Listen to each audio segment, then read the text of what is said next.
kama unaandika unaweza ukaandika jinsi ya kumtambua mtu sahihi wa kuwa naye kwenye mahusiano. Jinsi ya kumtambua mtu sahihi wa kuwa naye katika mahusiano. Namna ya kumtambua mtu sahihi kwenye mahusiano. Bwana Yesu asifiwe sana. Nitasoma Isaya sura ya 43 mstari wa 4. Isaya 43 mstari wa 4. Maandiko yanasema, kwa kuwa ulikuwa wa thamani machoni pangu na mwenye kuheshimiwa, nami nimekupenda. Kwa sababu hiyo nitatoa watu kwa ajili yako na kabila za watu kwa ajili ya maisha yako. Haya ni maneno ya Mungu. Mungu anazungumza, anasema kwa kuwa ulikuwa wa thamani machoni pangu na mwenye kuheshimiwa, nami nimekupenda, nitakupa mahusiano. Kwa Mungu akikuthamini, Mungu akikupenda, Mungu akikuheshimu, anakupa mahusiano kwa ujumla wake. Anakupa watu, anakupa mahusiano. Na Ufunuo wa Yohana sura ya 3 mstari wa 11, maandiko yanasema, shika sana ulicho nacho, asije mtu akaitwaa taji yako. Kwa hiyo Mungu akikupenda, akikuthamini, akikuheshimu, anakuletea mahusiano. Na shetani akitaka kukumaliza, moja ya kitu atafanya, atapiga mahusiano. Ndio maana Biblia inasema asije mtu, atakuletea mahusiano mabovu. Mungu atakupa mahusiano sahihi, shetani atakuletea mahusiano mabovu ili kuharibu kitu. Ndio maana maandiko yanasema shika sana ulicho nacho, asije mtu. Kwa hiyo mahusiano yanaweza kutufanya tukapoteza tulicho nacho, lakini pia mahusiano yanaweza kuongeza thamani kwenye kile tulicho nacho. Kwa nataka tuangalie kwa muda huu, tuangalie ni namna gani ya kumtambua huyo mtu sahihi kwenye mahusiano, kwa sababu yule mtu anayeletwa na Mungu hana alama usoni, na yule mtu ambaye analetwa na adui kuharibu maisha ya mtu, naye pia hana alama usoni. Lazima kuwe na vitu ambavyo tukivitazama tutaweza kujua huyu ni wa Mungu na huyu ni wa shetani. Bwana Yesu asifiwe sana. Na tutaangalia kwa misingi ya neno la Mungu. Tunapohusiana na watu wasio sahihi au kwa namna isiyo sahihi, hatutapata matokeo sahihi. Hauwezi kuhusiana kwa namna isiyo sahihi alafu upate matokeo sahihi. Hauwezi kuhusiana na watu wasio sahihi alafu ukapata matokeo sahihi. Ukihusiana kwa namna isiyo sahihi, hautapata matokeo sahihi. Kwa hiyo tutaangalia namna ya kuwatambua hao watu sahihi na watu wasio sahihi, ili tuweze kufanya maamuzi sahihi kwenye mahusiano yetu. Na tutajifunza kwa misingi ya neno la Mungu, kwa sababu kuna msingi wa dunia wa kimahusiano na kuna msingi wa neno la Mungu wa kuhusiana. Bwana Yesu asifiwe sana. Na fundisho hili tutaliangalia kwa mfumo wa maswali. Kwa mfumo wa maswali, alafu tutakuwa natoa maswali na kuleta majibu. Tutakuwa natoa maswali na kuleta majibu. Kwa wakati ninatoa swali, unaweza ukawa unajitathmini, na wakati tukilitazama jibu pia unajitathmini. Huwa nikiwa nafundisha hili fundisho, nawaambia watu unaweza ukawa na sehemu mbili kwenye notebook yako. Sehemu ya kwanza unakuwa na ile ambayo unaandika kile ambacho unajifunza, na sehemu ya pili huku nyuma unaandika watu ambao unahusiana nao. Alafu tukiuliza swali unajitathmini, alafu unaenda huku nyuma unajipa tiki au unajipa kosa. Alafu mwisho wa somo wewe mwenyewe unaamua kweli ni sahihi kuendelea na hayo mahusiano au inabidi uyasitishe. Ninaamini kwa mtu ambaye amedhamiria kujifunza, baada ya hili fundisho, moja ya kitu kitatokea, kuna mahusiano atayavunja. Labda wewe ameamua kufanya roho ngumu, lakini litaweka wazi. Yani wewe utakuwa tu unajua huyu John kwa kweli sio mtu sahihi, na utavunja mahusiano mwenyewe kama umemaanisha, unless uamue kufanya shingo ngumu. Bwana Yesu asifiwe sana. Na maswali haya tutayaangalia kwenye makundi matatu. Kundi la kwanza litakuwa ni maswali ya msingi, maswali ya msingi. Kundi la pili litakuwa ni maswali ya thamani, na kundi la tatu ni maswali ya kusudi. Maswali ya msingi, maswali ya thamani, maswali ya kusudi. Kwa hiyo tutachambua au kuchunguza huo uhusiano ambao tuko nao kupitia kwenye haya maeneo matatu: maswali ya msingi, maswali ya thamani na maswali ya kusudi. Amen. Bwana Yesu asifiwe sana. Nitaanza na sehemu ya kwanza, maswali ya msingi. Maswali ya msingi ili kujua kama unahusiana kwa namna sahihi au la.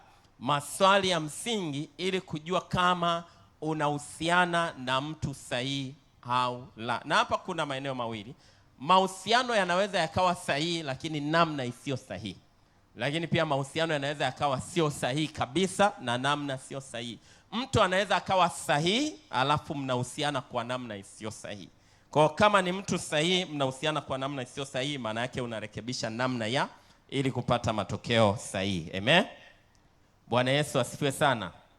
Kwa maswali ya msingi ili kujua kama unahusiana na mtu sahihi na kwa namna sahihi au la. Swali la kwanza la msingi: je, Mungu anayaridhia hayo mahusiano yako na huyo mtu? Je, Mungu anayaridhia hayo mahusiano yako na huyo mtu? Sasa mara nyingi swali hili linakuwa gumu pale ambapo hisia zimeshaingilia kati kwa mtu. Kuna mtu ukimuuliza, kwani wewe ukiangalia mnavyohusiana au mahusiano yako na huyo mtu, unaona Mungu anaridhia? Mtu mwingine anasema, kuna wakati naona kama Mungu anaridhia, kuna wakati naona kama Mungu haelewi. Yaani yeye mwenyewe amechanganyikiwa, hajui kama Mungu anaridhia au la. Kwa sababu gani? Hisia zikishaingilia kati, mara nyingi sio rahisi kujua. Sasa ili tuweze kujua, unajuaje kama Mungu anaridhia hayo mahusiano? Namba moja, ili uweze kujua kama Mungu anaridhia hayo mahusiano, jambo la kwanza, dhamiri yako mbele za Mungu ni safi na salama unapohusiana na huyo mtu. Dhamiri yako mbele za Mungu ni safi na salama. Dhamiri yako wewe mwenyewe ndani yako, kama dhamiri inakushtaki kutokana na hayo mahusiano au kutokana na namna mnavyohusiana, dhamiri inakwambia kwamba hayo mahusiano Mungu hajayaridhia. Bwana Yesu asifiwe sana. Dhamiri ni askari wa roho yako, ni askari wa roho yangu. Unaweza ukawa ujui mambo mengi sana, lakini dhamiri itakusaidia. Dhamiri inaweza ikakusaidia. Sasa dhamiri ni kitu ambacho kinakuwa hai mtu anapookoka na kukaa vizuri na neno la Mungu, lakini ni kitu ambacho huwa kinaendelea kupoteza nguvu mtu anapoendelea kukaa mbali na neno la Mungu au anapoendelea kupuuza. Lakini mwanzoni kabisa huwa inakuwa inasema ukweli. Mara nyingi wengi watu tunaipuuza, baadaye inazima. Ikizima unaona mambo yako kawaida, lakini cheki wakati mnaanza kuhusiana na namna ambavyo mlikuwa mnahusiana, ndani yako dhamiri yako ilikuwa inasema nini? Usipuuze kile ambacho dhamiri yako inakwambia kuhusiana na mahusiano, kwa sababu dhamiri ni askari wa rohoni mwako ambaye Mungu amemweka. Hata kama hujui sana, inawezekana hujui hivi ninachofanya hiki ni sahihi au sio sahihi. Dhamiri ikiwa safi itakujulisha hiki unachofanya sio sahihi, kwa usipuuze dhamiri yako. Amen. Bwana Yesu asifiwe sana. Jambo la pili linalotusaidia kujua kama Mungu anayaridhia hayo mahusiano. Kama Mungu anayaridhia mahusiano, je, mnahusiana kwa namna sahihi mbele za Mungu? Je, mnahusiana kwa namna sahihi mbele za Mungu? Na hapa ninachotaka kukigusa sana ni uchamungu katika mahusiano. Hayo mahusiano yenu ndani yake yana uchamungu. Sasa unaweza ukasema tunaabudu wote, kwa hiyo ni wachamungu. Au tunaimba wote, ni praise team wote pamoja, kwa hiyo ni wachamungu. Tunafanya vitu fulani vya Mungu pamoja, kwa hiyo ni wachamungu. Uchamungu ni zaidi ya hapo. Uchamungu kimsingi ni vitu viwili vikubwa. Cha kwanza ni kutambua uwepo wa Mungu kwa kiwango ambacho hauwezi kuupuuza. Hayo mahusiano yenu yanautambua uwepo wa Mungu kiwango ambacho vitu mnavyofanya havimpuuzi Mungu. Unajua, unaweza ukawa unautambua uwepo wa Mungu, Mungu yupo, lakini ule uwepo wa Mungu hauathiri maisha yako ya kila siku. Huo sio ucha Mungu. Kama uwepo wa Mungu kwenye maisha yenu hauathiri mnavyohusiana, hauathiri meseji zenu, hauathiri kuonana kwenu, hauathiri mazungumzo yenu, maana yake hayo mahusiano yamepungukiwa na ucha Mungu. Kwa mahali ambapo hapana ucha Mungu ni mahali ambapo Mungu hajaparidhia. Bwana Yesu asifiwe sana. Bwana asifiwe. Kwa mfano wote hapa tunatambua uwepo wa rais wa Tanzania, na tunatambua rais wa Tanzania yuko Tanzania na ni rais wa Tanzania, si ndio watu wa Mungu? Lakini wakati tunatoka nyumbani kuja hapa kwenye mkutano, kwenye hii semina, sidhani kama tulikuwa hilo jambo limekamata fahamu zetu. Ngoja nivae hivi ninavyovaa kwa sababu Mama Samia ni rais wa Tanzania. Kuna mtu amevaa alivyovaa kwa sababu Mama Samia ni rais wa Tanzania? Ngoja niwahi kufika ibadani kwa sababu Mama Samia ni rais wa Tanzania. Kuna mtu yote amekuja mapema kwa sababu Mama Samia ni rais wa Tanzania? Hapana. Maana yake tunatambua uwepo wake kama rais wa Tanzania, lakini uwepo wake hautuathiri maisha yetu ya kila siku, tunavyovaa, tunavyoongea. Hakuna mtu anamuongelesha mke wake anasema ngoja nimuongeleshe mke wangu vizuri kwa sababu Mama Samia ni rais wa Tanzania. Hamna kitu kama hicho. Bwana Yesu asifiwe sana. Sasa huo ni utambuzi, lakini ni utambuzi usioathiri maisha ya kila siku. Sasa watu wengi tunamtambua Mungu kwa namna hiyo. Ninatambua kwamba Mungu yuko pamoja na mimi, Mungu yuko hapa, lakini huo utambuzi hauathiri maisha ya kila siku. Tunatambua kwamba Mungu yuko na sisi kwenye haya mahusiano, Mungu anatuona, lakini hatuathiriwi na ule utambuzi. Sasa utambuzi wa ucha Mungu ni upi? Ni kama vile tukisema leo ukirudi nyumbani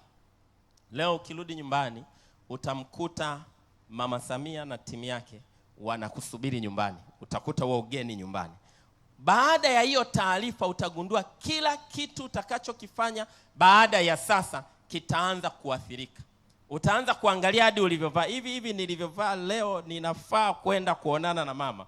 Utagundua haya mavazi ya leo inabidi angalau nitafute kuji-upgrade kimavazi, kwa sababu nilivyovaa haifai kuonana naye.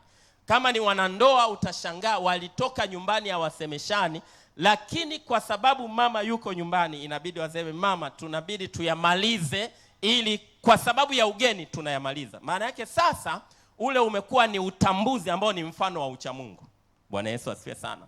Maana yake unamtambua mpaka anaanza kuathiri maisha yako ya kila siku. Hata kama kuna kitu ulitaka ukiongee, utajipanga namna ya kukiongea kwa sababu ya kiwango ambacho unatambua uwepo wake.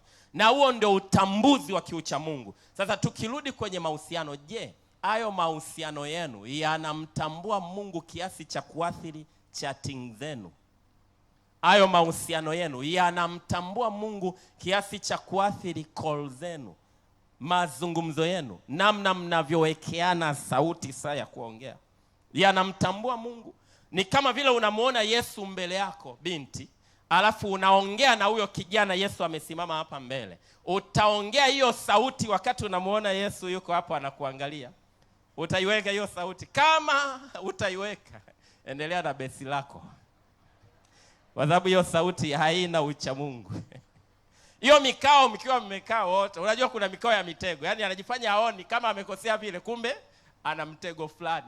Sasa Yesu amesimama hapo mbele, utapiga huo mtego. Ukimwona Yesu utabana vizuri, bana vizuri, kwa sababu huo mkao hauna ucha Mungu. Bwana Yesu asifiwe sana. Kwa hiyo, je, mnahusiana kwa namna sahihi, namna ya kiucha Mungu mbele za Mungu?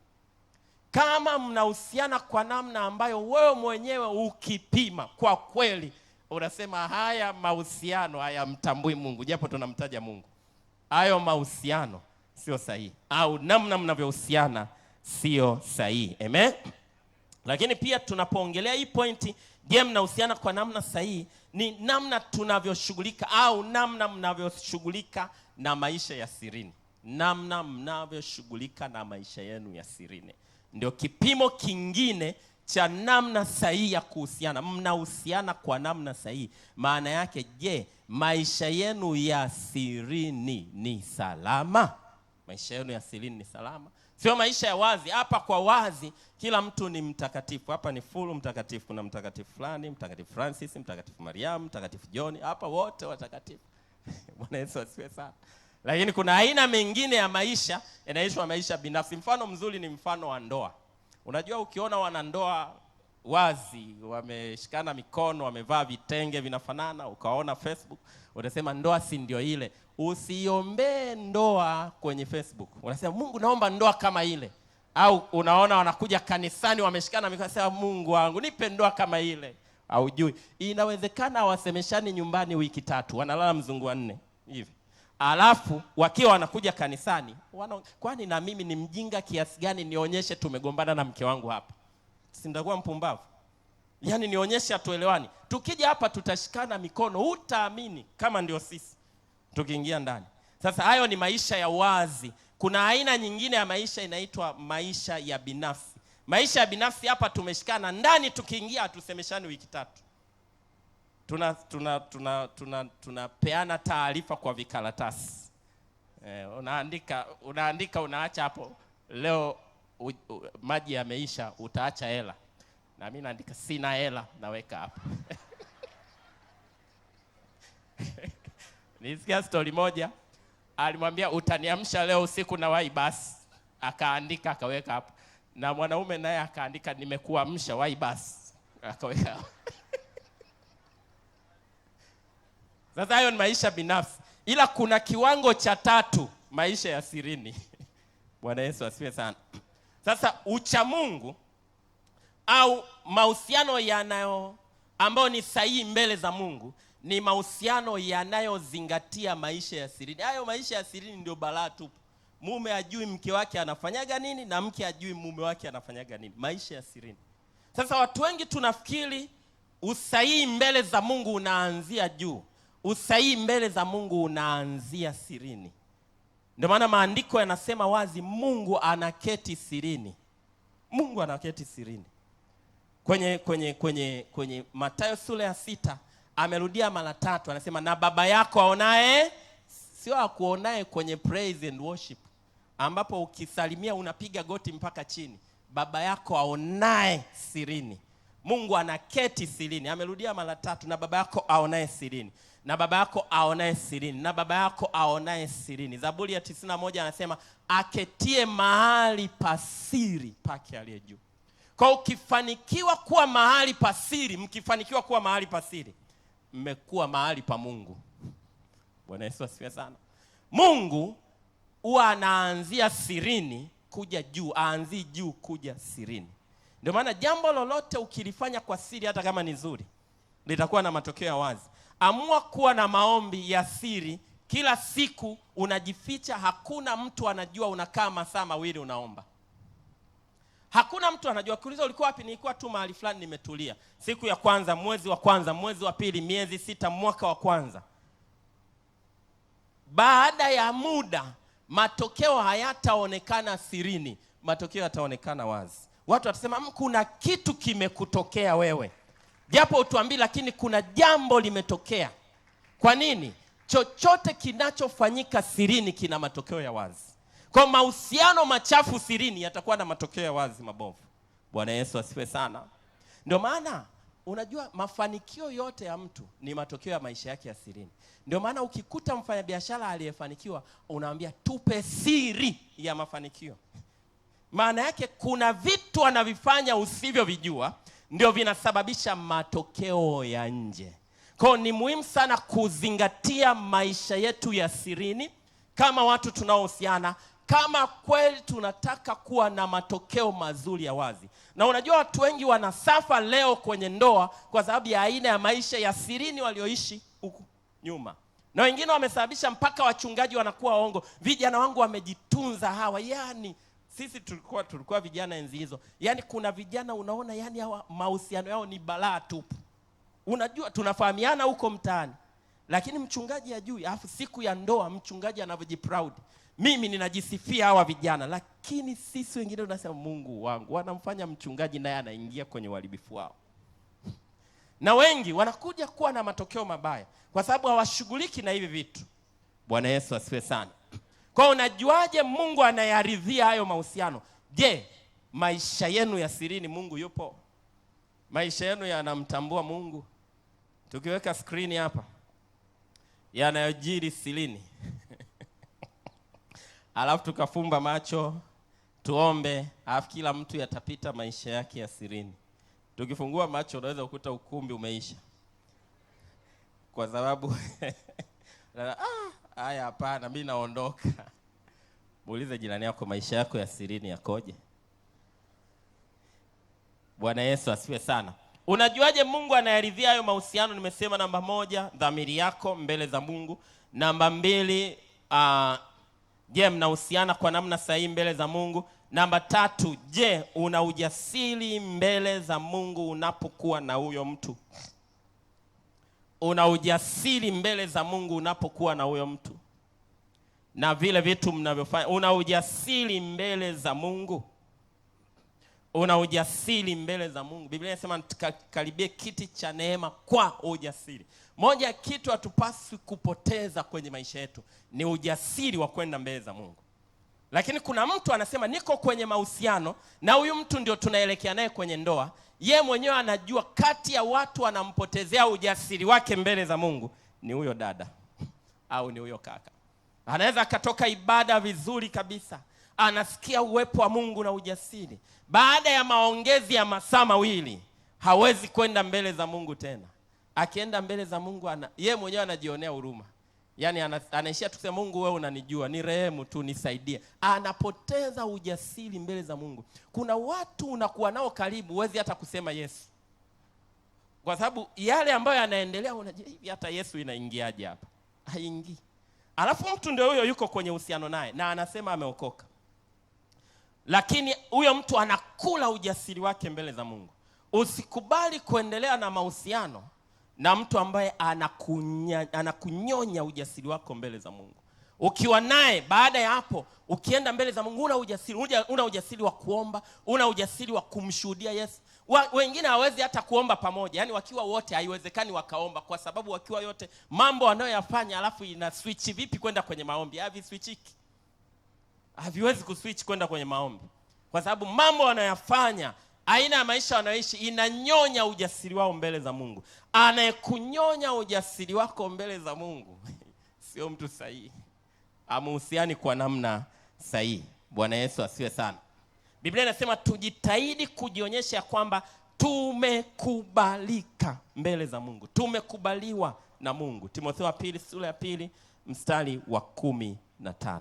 Bwana Yesu asifiwe sana. Kwa tunaangalia swali la kwanza la msingi, je, Mungu anayaridhia hayo mahusiano? Swali la kwanza la msingi, Mungu anayaridhia hayo mahusiano? Na kwenye hilo la kwanza la msingi tukaona unapimaje Mungu anayaridhia? Unacheki dhamiri yako. Dhamiri yako ni safi na salama mbele za Mungu. Namba 2, je, mnahusiana kwa namna sahihi, kwa namna ya ucha Mungu? Na namba 3, je, unao ujasiri mbele za Mungu? Usikubali kuendelea au kuentertain mahusiano ambayo yanakupunguzia ujasiri wako mbele za Mungu, yanakufanya ujione una thamani tena mbele za Mungu. Hayo mahusiano sio salama. Swali la pili la msingi, je, watu unaowaheshimu wanayaridhia hayo mahusiano? Watu unaowaheshimu walio juu yako wakipata nafasi ya kuyajua hayo mahusiano na namna mnavyohusiana, mambo mawili, kuyajua hayo mahusiano na namna mnavyohusiana, watakuridhia, watakukubalia. Unaona approval yao kwamba binti yetu endelea na huyu kijana, kijana wetu endelea na huyu binti. Sasa hapo kuna upande mbili. Kuna wengine wanaweza wakaridhia mahusiano, lakini ni wazi unajua hawataridhia mnavyohusiana. kwa sababu hawajui mnavyohusiana. Wanaona yule ni binti sahihi, ni kijana sahihi, kwa hiyo wanakuridhia, endelea naye. Lakini upande wa pili wataridhia pia namna mnavyohusiana. Watu unaowaheshimu. Kila mtu anao watu anaowaheshimu, watu ambao wana nafasi kwenye maisha. Kama una huyo mtu, hilo ni tatizo lingine. Yaani kama una mtu mwenye sauti juu yako, hilo ni tatizo. Au kijana anasema, yani mimi hakuna mtu namsikia, mimi ni mimi, hakuna mtu anaweza kumrekebisha. Kama unaambiwa hivyo binti na kijana, hapo toka haraka. Anasema mimi maamuzi yangu ndio ya mwisho, hakuna baba anaweza kumbadilisha, hakuna mchungaji, hakuna yoyote. Huyo mtu sio salama, huyo mtu sio salama. Lakini mtu yote salama lazima ana watu juu yake. Sasa hao watu ambao unawaheshimu, watu ambao wanaweza kukuita kwa jina lako na wanaweza kukuonya na kukurekebisha, wakipewa nafasi ya kuyajua hayo mahusiano, wakipewa nafasi ya kuyajua hayo mahusiano, watakuruhusu. Sasa inawezekana unasema sijui, lakini haujawapa nafasi. Kwa haujui kama kwa sababu hujawapa nafasi. Lakini ukweli ni kwamba moyo wako unajua malezi ya baba yako, unajua malezi ya mama yako, unajua malezi ya mchungaji wako, unajua hao watu, wazazi, walezi wa kimwili, walezi wa kiroho, mchungaji wako, mentor wako, unayoita mwalimu wangu, huyu ndo ananimenta. Akipewa nafasi ya kujua kwa uwazi mahusiano yako na huyo mtu na namna mnavyohusiana, je, atakupa ruhusa? Atakwambia endelea? Au unaona kabisa atakataa? Na ndio maana unaficha. Ndio maana wengine kabisa anasema asijue, fulani asijue. Kwa nini fulani asijue? Kwa nini tena anakuambia mtu ambaye ni mtu unayemheshimu? Anasema hii jambo ni la kwetu, fulani asijue, baba yako asijue, uwe makini, mama yako asijue. Nakupenda sana, lakini hakikisha wazazi wako hawajui. Sasa unajiuliza, wote tunajua wazazi wanatupenda, wa kimwili, wa kiroho. Sasa kama huyu anasema ananipenda, maana yake ameingia kwenye kundi la wanaonipenda. Kwa nini hataki hao wengine wanaonipenda wajue? Alafu ananiambia uwe makini. Kuna umakini gani kwenye upendo wa kweli? Kuna umakini upi kwenye upendo wa kweli? Ni kama mtu anakuambia nakupenda sana, nakupa hiki chakula, lakini uwe makini na hiki chakula unachokula. Utakula hicho chakula? Huwezi kula. Kwa nini unaniambia niwe makini? Kina nini hiki? Sasa ndio watu wengi anaambia uwe makini, alafu hataki wale watu wanaomheshimu wote wajue. Anataka waendelee kufichwa. Maana yake kuna shida, kuna kitu kinajificha. Kwa ukiyafunua hayo mahusiano wazi na namna mnavyohusiana na hao watu unaowaheshimu, wataachilia baraka zao kwako. Wale wanaokuwazia mema, wakijua watakuruhusu. Kwa sababu mahusiano ni kitu cha ajabu sana. Binti anaweza akawa amelelewa na mama na wazazi kwa tabu tangu utotoni. Yeye mwenyewe anajua namna ambavyo wamekuwa wanapambana, wamejinyima kila kitu ili asome. Alafu kwa anajua wazi hao watu wananiwazia mema, hao watu wananipenda. Alafu ameingia chuo, amekutana na kakijana fulani. Ndani ya miezi mitatu hajali kabisa mahusiano na baba yake na mama yake. Hajali kabisa mahusiano yao. Hajali kabisa kile yani anachowaza ni huyu kijana tu, ni huyu kijana. Kiasi kwamba huyu kijana akisema na kuacha, kabinti kanasema najiua. Sasa unajiuliza, huyu mtu anawafikiria wazazi waliomsomesha miaka 20 na anataka kujiua kwa sababu ya kijana waliokutana naye miezi mitatu. Kwa sababu gani? Wengi wanapuuza kule walikolelewa, wanapuuza malezi. Kwa unapofanya maamuzi ya mahusiano, usipuuze wale wanaokuwazia mema. Usipuuze wazazi wako, usimpuuze mama yako, usipuuze malezi yao. Na wengine wanaambiwa wazi, yule kijana sio salama. Atasema mama atakuwa amezeeka. Kabla hajazeeka aliwahi kuwa binti kama wewe. Usisahau mzee aliwahi kuwa kijana na anaona mbali kuliko wewe. Kwa ukiambia huyu mbona sielewi, usije ukasema mama na wewe kila mtu elewi. Aliwahi akwambii tu, inawezekana na yeye aliwaiga kukutana na aina hiyo akafikiri anamuelewa na akapigwa. Sasa hawezi kukwambia wazi, atakwambia tu huyu uwe makini naye. Ukisikia uwe makini ya mzazi, kimsingi mimi nakushauri toka. Nakushauri toka. Awe mzazi wa kiroho, awe mlezi. Wengine hadi sisi tukiwashauri unahisi kwamba kama unamtaka, yani unamwambia yule kijana sio sahihi. Binti unamuhimiza mpaka asije akahisi namtaka, unamwacha. Wengine hadi anakata mawasiliano. Baada ya kuona jambo lake au lisapoti, anakata mawasiliano. Lakini wengi wanarudigi baadaye, anarudi analia. Ni vile tu moyo wa kichungaji. Lakini kama sivyo unakula makofi kwanza. Kwa sababu mwingine umemzuia mpaka mwisho, akaona huyu ananiwekea uzibe, huyu kaondoka zake. Alafu baada ya mwaka anarudi mjamzito. Au mwingine nimekutana na mtu mwingine alikimbia akarudi ameingia kabisa kwenye ndoa. Na mimi nilimwambia wazi kwamba hapo unaingia shimoni.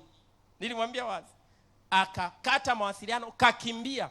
Ilikuwa mwezi wa 4, mwezi wa 10 kafunga ndoa. Mimi sijui. Mwezi wa 3 mwaka unaofuata anapiga simu, analia. Akiwa ndani shimo. Sasa mimi nikufanyeje? Kaa umo. Atuvunji ndoa kienyeji. Bwana Yesu asiwe sana. Unajua haya mambo yakimuingia mtu vizuri ataepuka mengi. Ila bahati mbaya ni kwamba huwa tukiwa tunaongea hivi wanaona kama tu tunapiga kelele. Kama tu yani tunapiga kelele. Na mwingine unakuta yuko kwenye mahusiano mabovu, anawaza itauma. Na kuambia bora iume sasa hivi itapona. Ikiingia huko inauma na hautoki. Kwa hiyo ni bora iume sasa hivi, uache kabisa upo kama unajua hauko salama. Bwana Yesu asifiwe sana.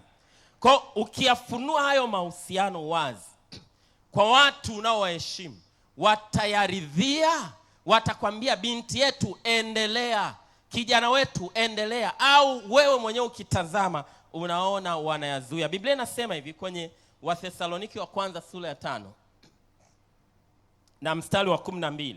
Asema lakini ndugu, tunataka muwatambue wale wanaojitaabisha kwa ajili yenu. Hivi unajua kuna watu wanajitaabisha kwa ajili yako. Kuna mtu anafikiria future yako. Kuna mtu anajitaabisha kwa ajili ya mafanikio yako na elimu yako. Kuna mtu anajitaabisha, sijui kijana wangu sasa amekuwa, sijui ataoa nani, sijui ataolewa na nani. Kuna mtu ana mawazo hayo, anajitaabisha kwa ajili yako. Biblia inasema huyo umtambue, usimpuuze. Sasa anaposema kuwatambua, maana yake uwape nafasi ndani ya moyo wako wakati unafanya maamuzi ya mahusiano yako. Wape nafasi ndani ya moyo wako wakati unafanya maamuzi ya kuingia au kuendelea na hayo mahusiano. Mpe nafasi mama yako na baba yako ndani ya moyo wako. Yape nafasi malezi yake. Ndio maana yake nyingine. Yape nafasi malezi na mafundisho yao. Inawezekana wasipate nafasi ya kujua kwa maana umewaelezea kwa uwazi, lakini wewe unajua malezi yao.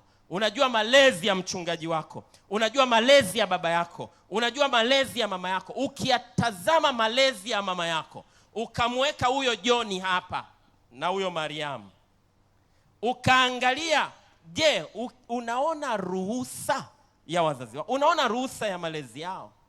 Usipuuze.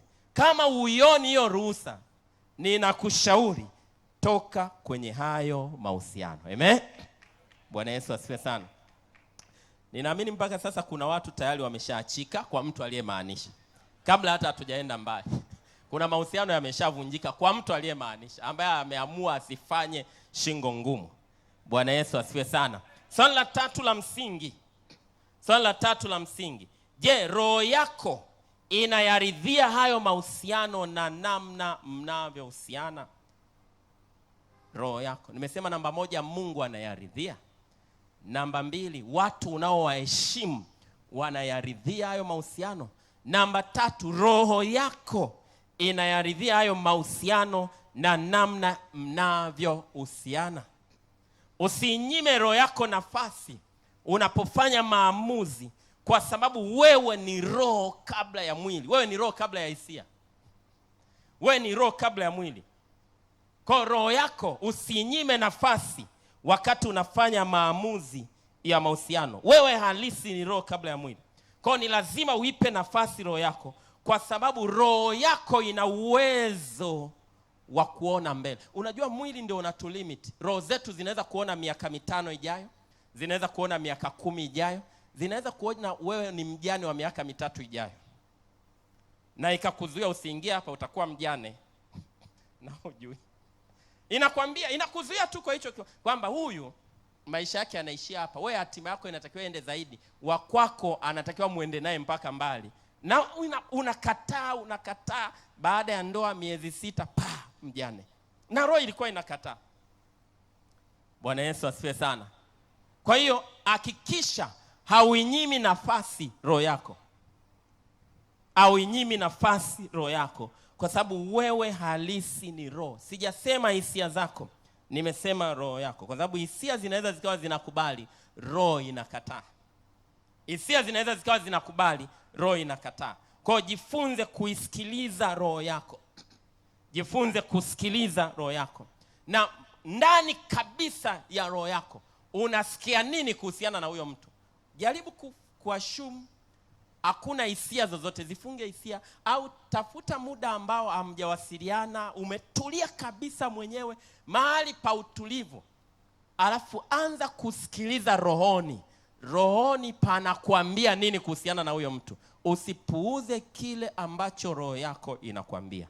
Bwana Yesu asifiwe sana. Usipuuze ile amani ya rohoni kuhusiana na huyo mtu. Sijasema amani kwa matendo yake kwanza, nimesema amani na mtu mwenyewe.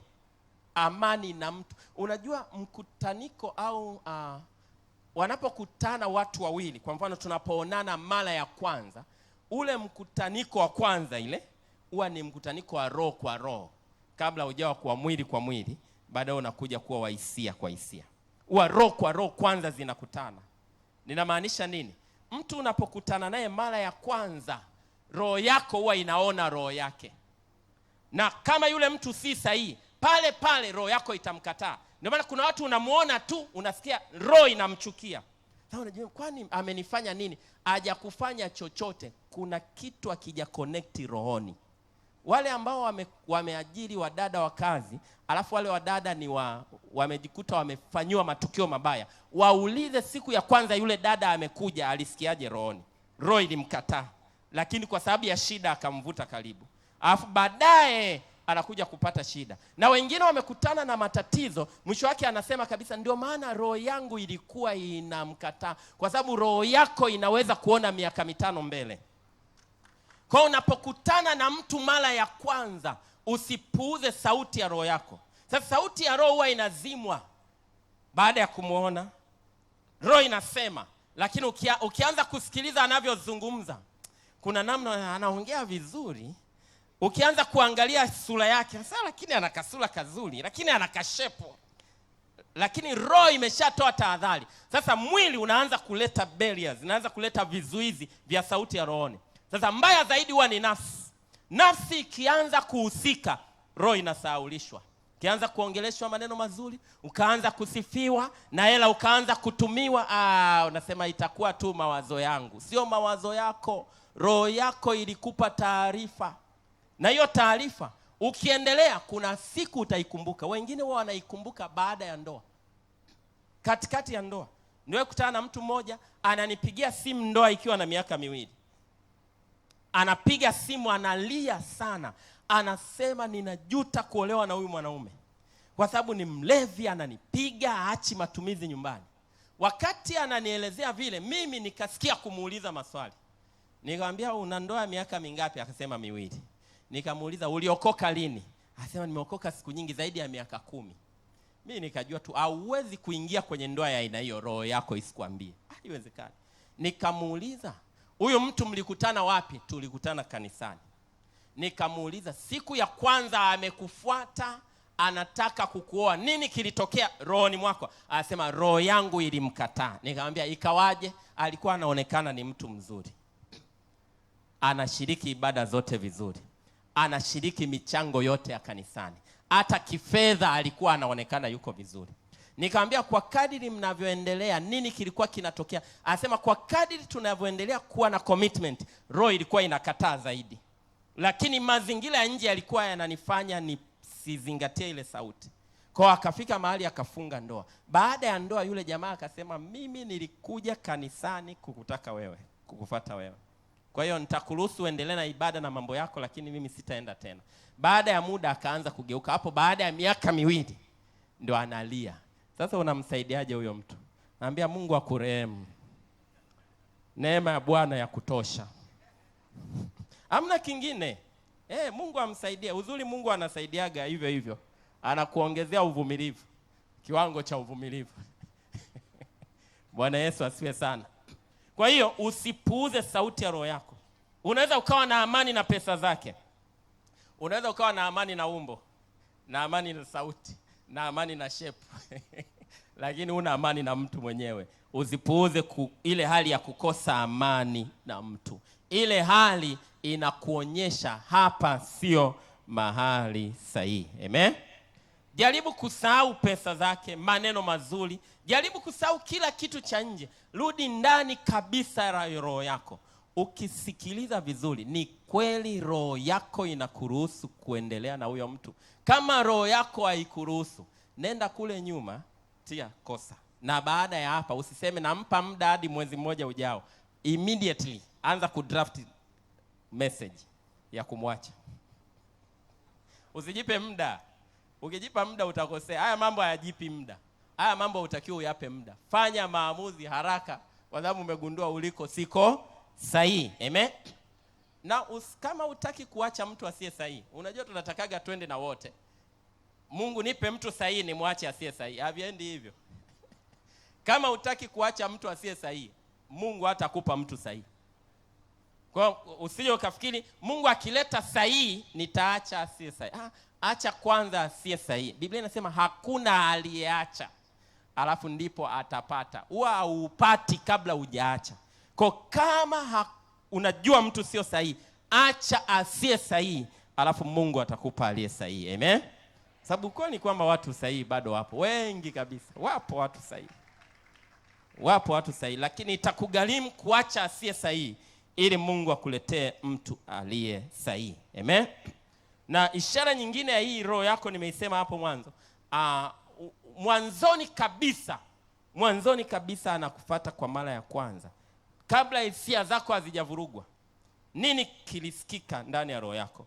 Usipuuze huo ushuhuda wa roho yako. Amen. Bwana Yesu asifiwe sana. Tulikuwa tunaangalia maswali matatu. Nimesema tunaligawanya ili fundisho kwenye maswali matatu. Swali la kwanza ni swali la msingi. Swali la pili ni swali la thamani. Sasa nimemaliza maswali ya msingi kuhusiana na mahusiano. Nataka tuingie kwenye swali la thamani au maswali ya thamani. Maswali ya thamani kuhusiana na mahusiano. Maswali ya thamani.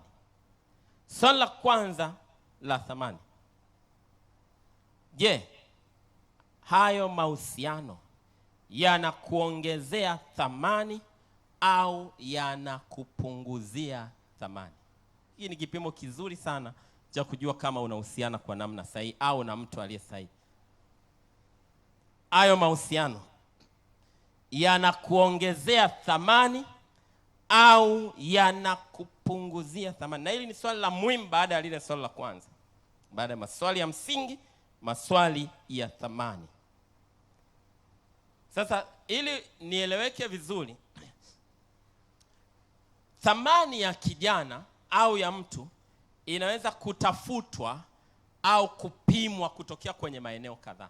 Eneo la kwanza ni kwake binafsi. Thamani ya kijana inapimwa kwake binafsi kwanza.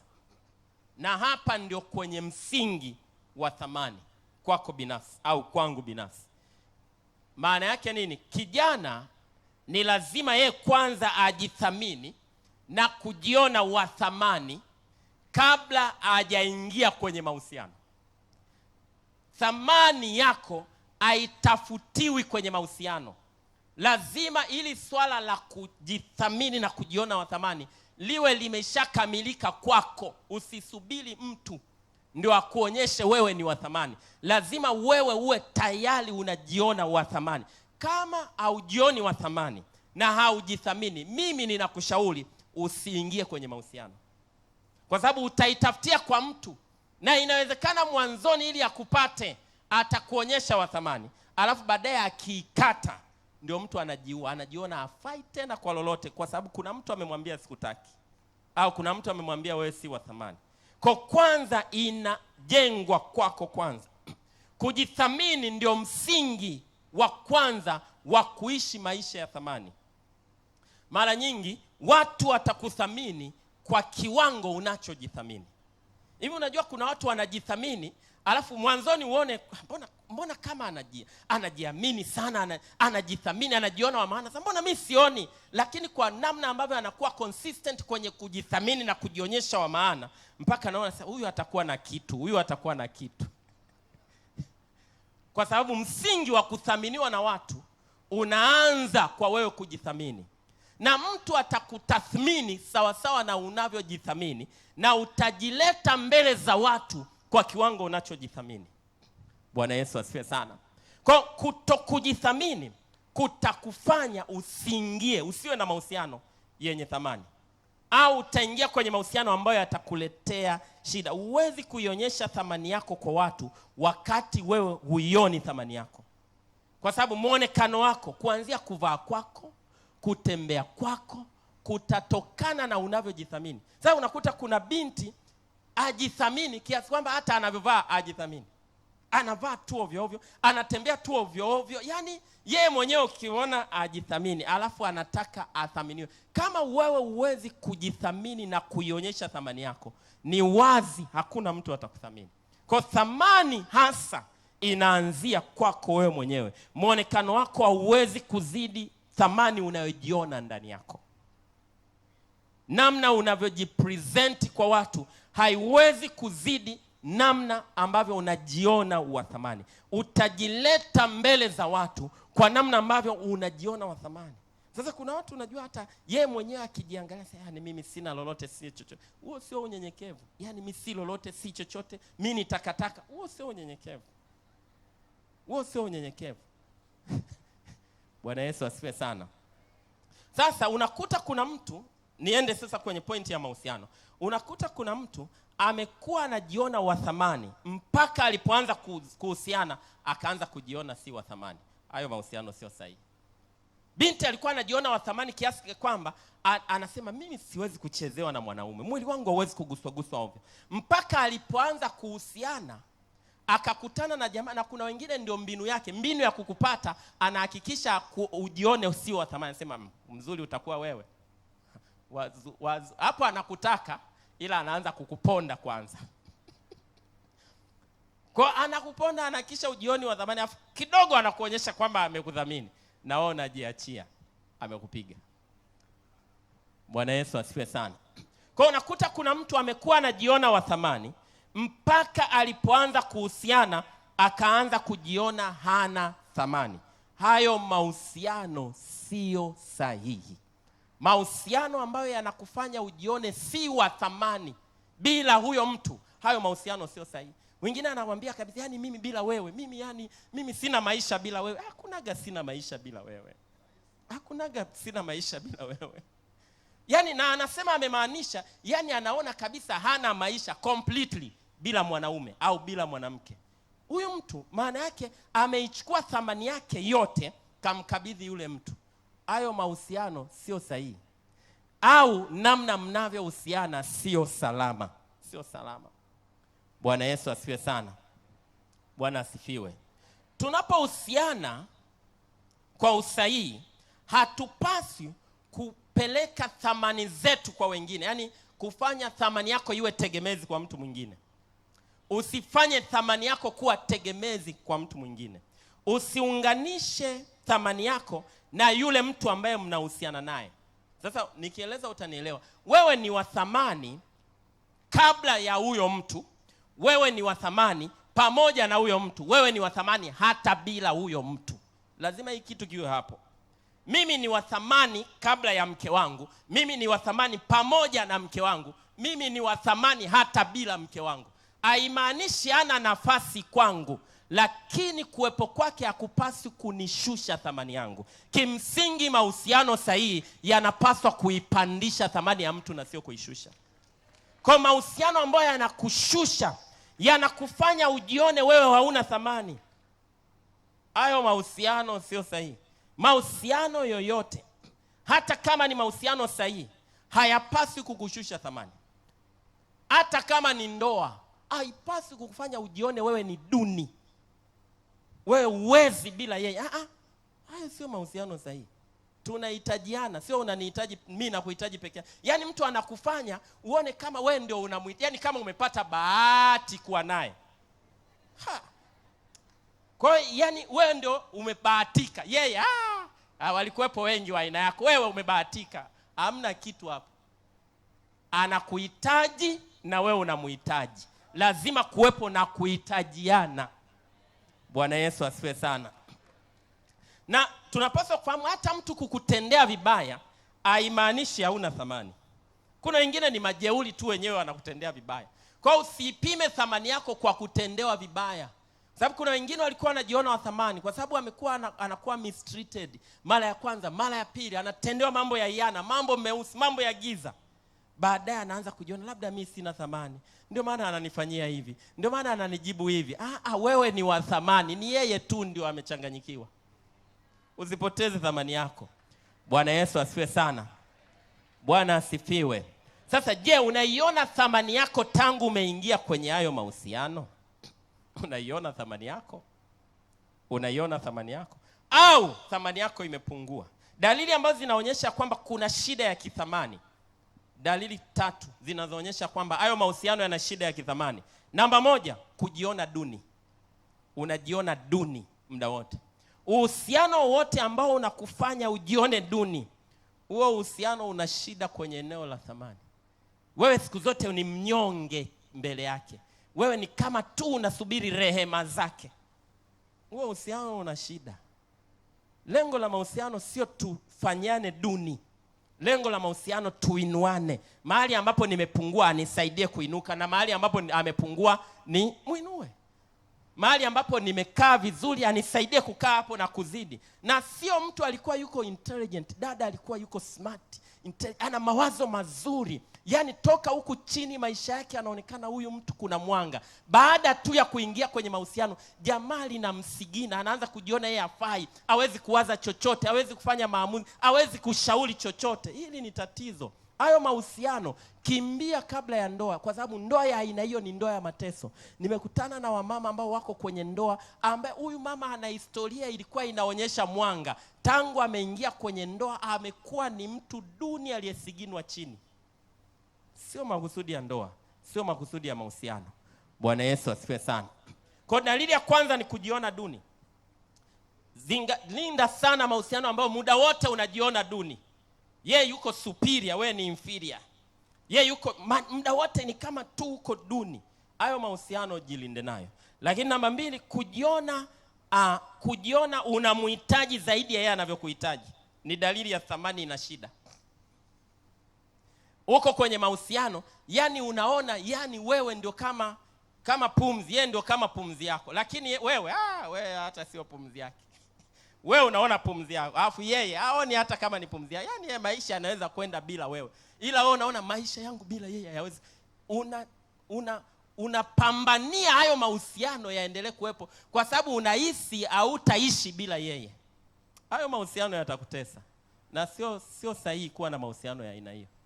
Sio sahihi kwamba muda wote wewe yeye anaonekana unamhitaji. Wengine hadi anaambia wewe ndio unanihitaji, mimi sikuhitaji.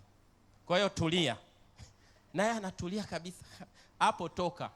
Hayo ni mateso, sio mahusiano. Ukweli ni kwamba tunahitajiana. Inawezekana kuna ambacho anacho wewe una. Ukweli ni kwamba kuna ambacho unacho na yeye hana. Hakuna mwenye vyote. Si amepungua ubavu mmoja. Kuna ubavu umepungua. Bwana Yesu asifiwe sana. Kwa hakikisha unajilinda kwenye mahusiano ya aina. Dalili ya 3 ni kujiona kama kifaa cha matumizi. Yaani unapohusiana alafu hayo mahusiano yanakufanya muda wote ujione kama kifaa cha matumizi, maana yake kuna shida ya thamani kwenye hayo mahusiano. Mtu ambaye anakuthamini, kwake hautajiona kama kifaa, hautajiona kama unatumika kama kifaa cha matumizi. Bwana Yesu asifiwe sana.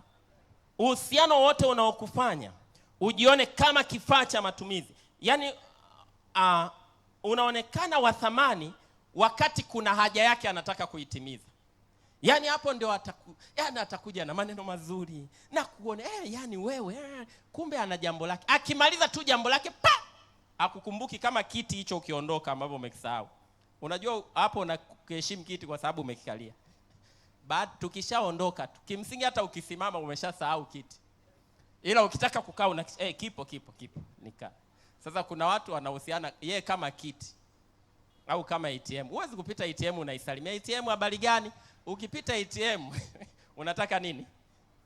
Hela tu. Sasa kuna watu ukiona tu message nzuri tangu asubuhi ujue kuna jambo jioni. Jambo likiisha kama ana mpango na wewe kabisa, alafu ukiona tena anakuja kuna jambo lingine. Manake huyu mtu anakufanya kifaa cha matumizi.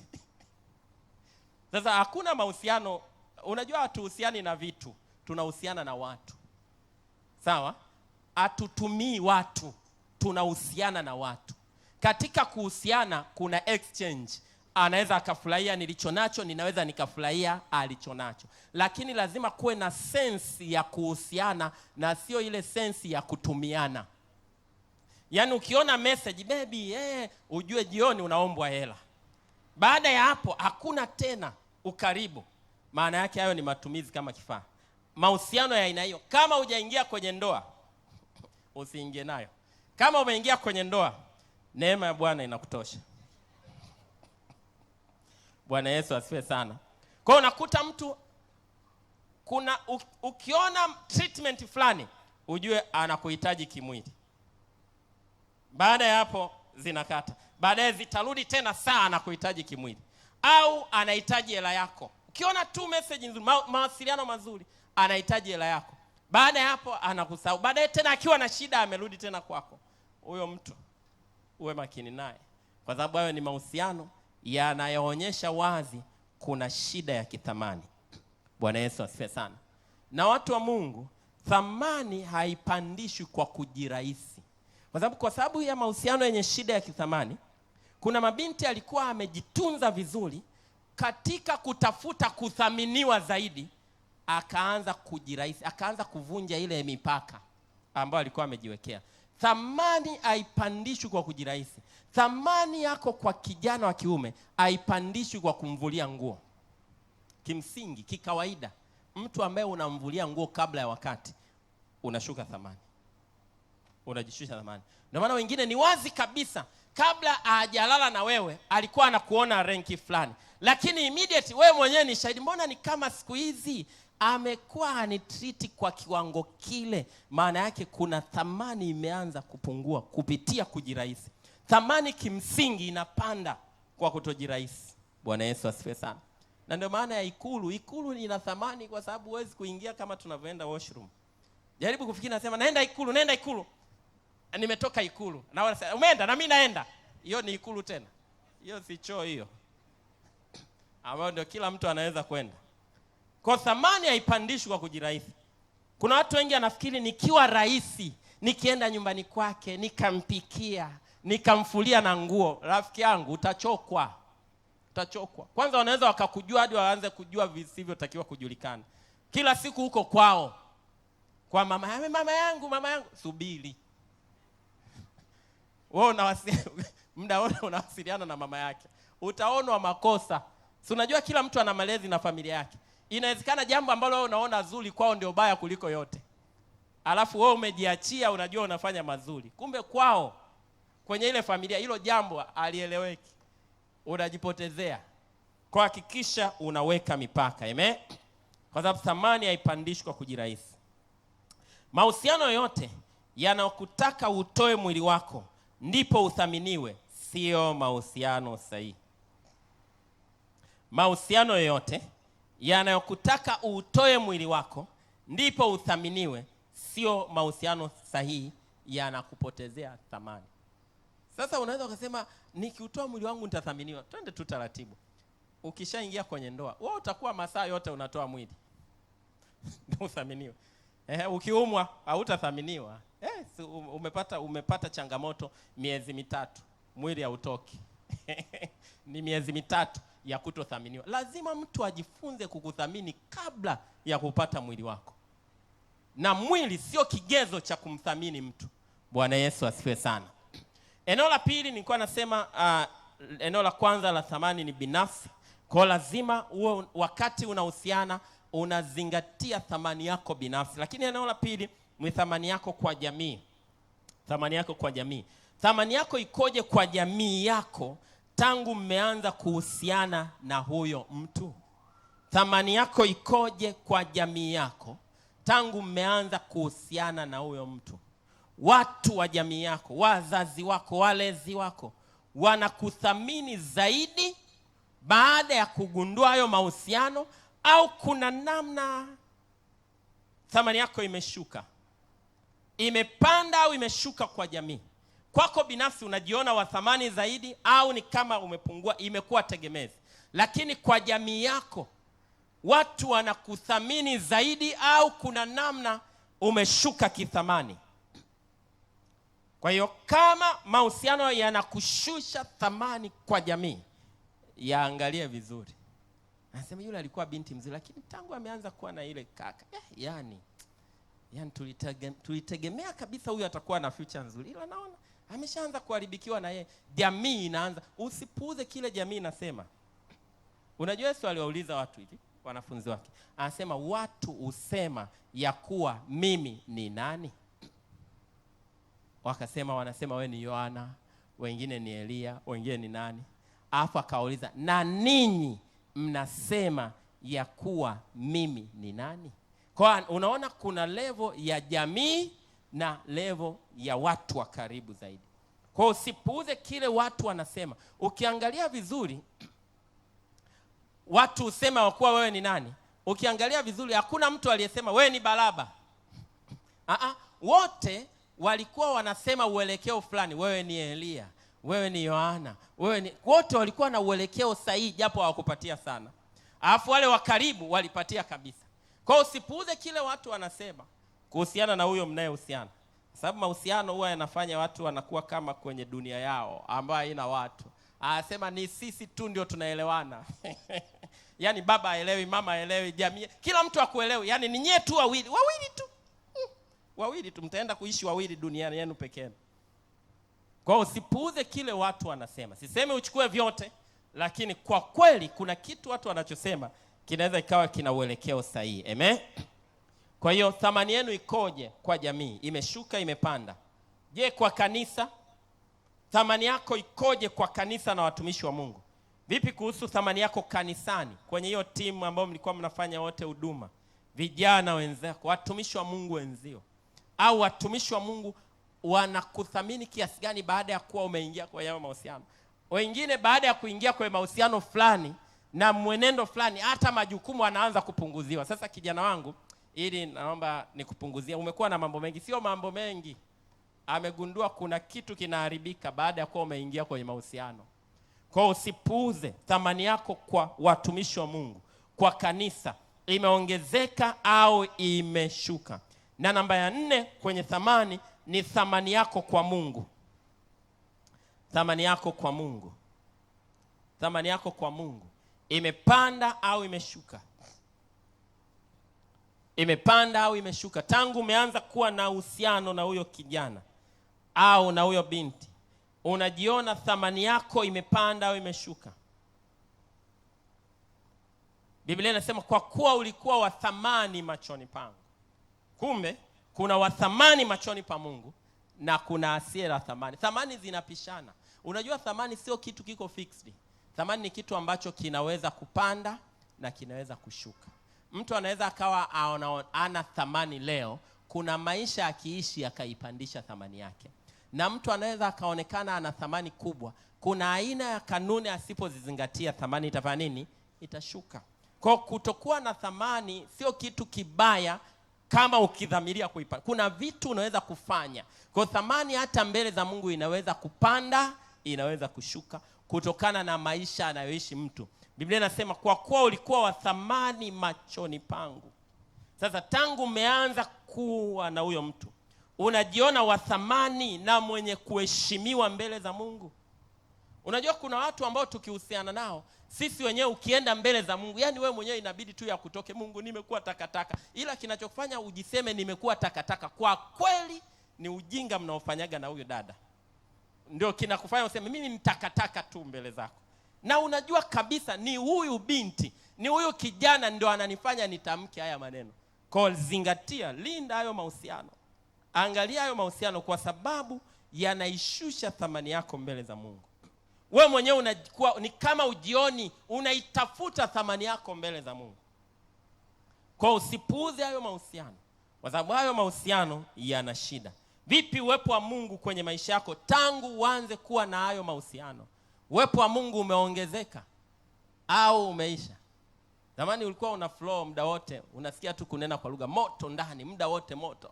Lakini tangu aje kaka fulani unashangaa ule moto umezimwa. Lugha unaitafuta.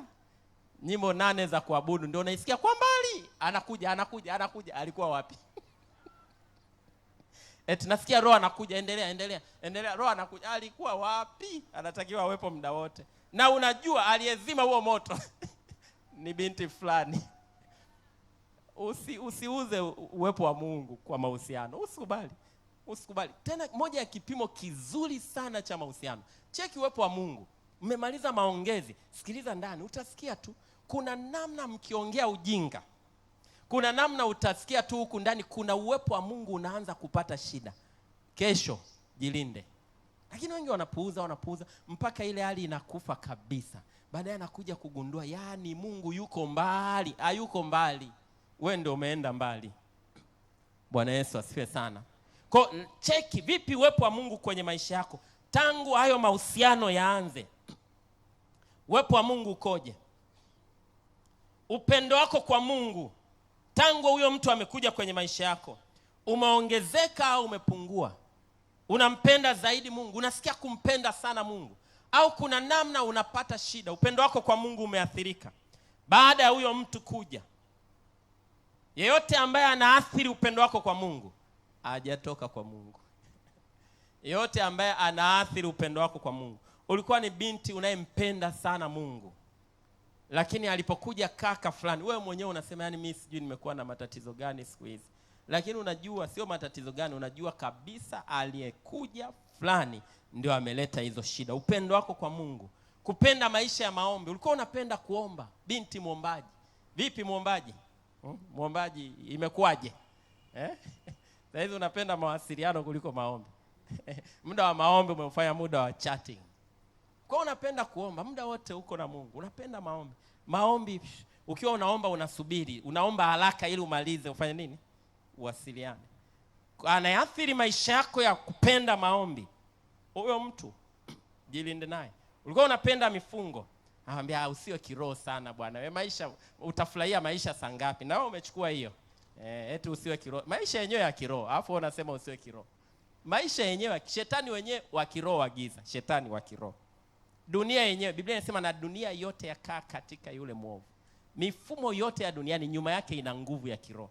Alafu wewe unachukua ile neno usiwe kiroho sana. Maisha ni ya kiroho, lazima uwe kiroho. Anayetaka kufanya usio wa kiroho, huyo sio wa Mungu. Mimi nafikiri mtu akikuta unapenda Mungu, unapenda maisha ya kiroho, huyo mtu nafikiri atakutia moyo. Kwa sababu huyo ni mtu mzuri anayempenda Mungu, anapenda maombi, anapenda mifungo. Huyo ni mtu mzuri. Lakini mtu unakuwa naye kwa emosi, na wewe mbona unafunga sana? Acha punguza kidogo bwana. Kwa unataka uokoe dunia? Bwana Yesu asifiwe sana. Unakuta tangu amekuja kwenye maisha yako, mifungo imepungua. Na unajua shetani kabla hajamwangusha mtu kwenye dhambi, anaua kwanza maisha yake ya maombi. Kwa sababu ukiwa moto kwenye maombi, ni ngumu sana kufanya dhambi. Ni ngumu mno. Kwa hiyo moja ya kitu shetani akitaka kumkamata mtu kwenye dhambi, huwa amletei dhambi kwanza, anaua moto wake wa maombi. Ukianza kuona unapungua kwenye maombi, ujue utamkana Yesu. Si unajua story ya Petro? Alishindwa kuomba mara 3, alimkana Yesu mara ngapi asubuhi? Angeomba 2 akalala 1, angekana 1. Angeomba 1 akalala 2, angekana 2, 1 akasevu. Hajaomba zote 3, akakana zote 3. Kwa hiyo anayekuzuia maombi, kuna mahali atataka umkane Yesu mbele. Anachotafuta ni kumkana Yesu. Kwa hiyo linda mahusiano ambayo yanakufanya maisha yako ya maombi yanaanza kudrop. Maisha yako ya ibada, ulikuwa mtu anapenda ibada, ibada inaanza kupungua. Ulikuwa ni mtu ambaye ukati tamaa, hata kama kuna changamoto usikii kukata tamaa, lakini tangu amekuja umekuwa kukata tamaa.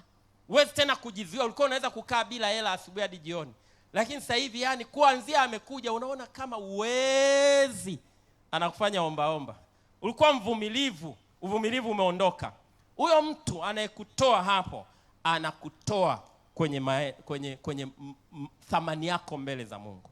Hivi ni vitu ambavyo vinasababisha thamani ya mtu mbele za Mungu inapanda. Kwa kisha unalinda. Ulikuwa uko strict kwa dhambi, unaanza kuchukulia kawaida dhambi. Lakini kwa kweli ukiangalia, tangu amekuja ndio mambo ambayo ulikuwa uchukulia kawaida unaanza kuchukulia kawaida. Manake unaichukuliaje dhambi tangu huyo mtu amekuja kwenye maisha yako? Hilo jambo la kuzingatia, kwa sababu hilo jambo linadhihirisha kwamba kuna thamani mbele za Mungu inapungua. Ulikuwa unavumilia, umeacha kuvumilia. Kama inakutoa karibu na Mungu, hiyo sio roho ya Mungu. Kama inakutoa kwa Mungu, sio roho ya nani? Ya Mungu. Maana yake kama anakutoa kwa Mungu, kilichoko nyuma yake sio roho ya Mungu, ni roho ya adui. Roho ya Mungu itakusukumia kwa Mungu, haitakutoa kwa Mungu. Kwa mahusiano na mtu sahihi yatakupeleka kwa Mungu zaidi, yatakufanya kumpenda Mungu zaidi, kupenda maombi, kupenda ibada, kupenda maisha ya mifungo, kuweza kujizuia, kutokuwa mtu wa kukata tamaa. Yatakusukuma kwa Mungu na sio kukutoa kwa Mungu. Amen. Na kusudi sahihi la mahusiano sio kutupunguzia thamani, bali ni kutuongezea thamani. Uhusiano wote usiokuongezea thamani, hauna haja ya kuendelea nao.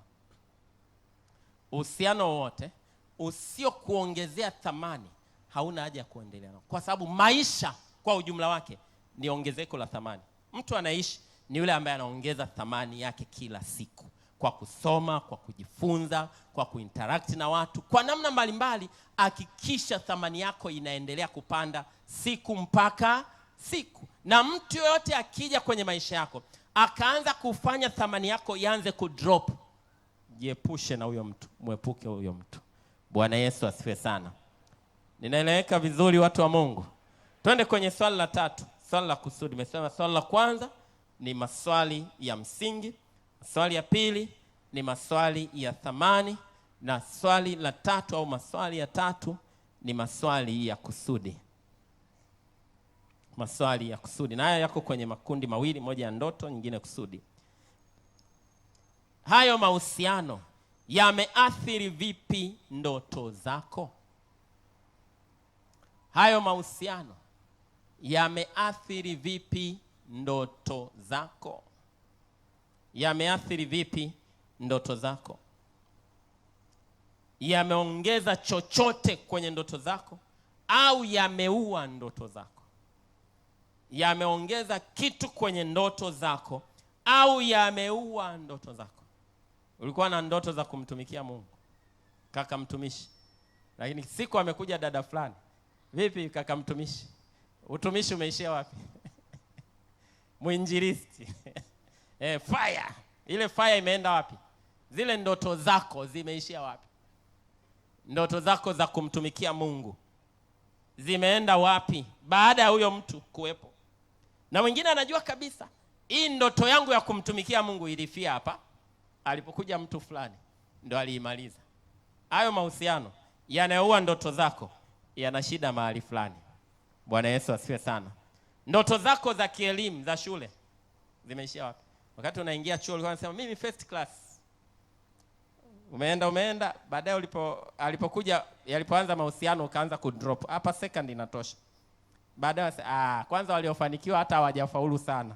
Matajiri wote hawajafaulu sana.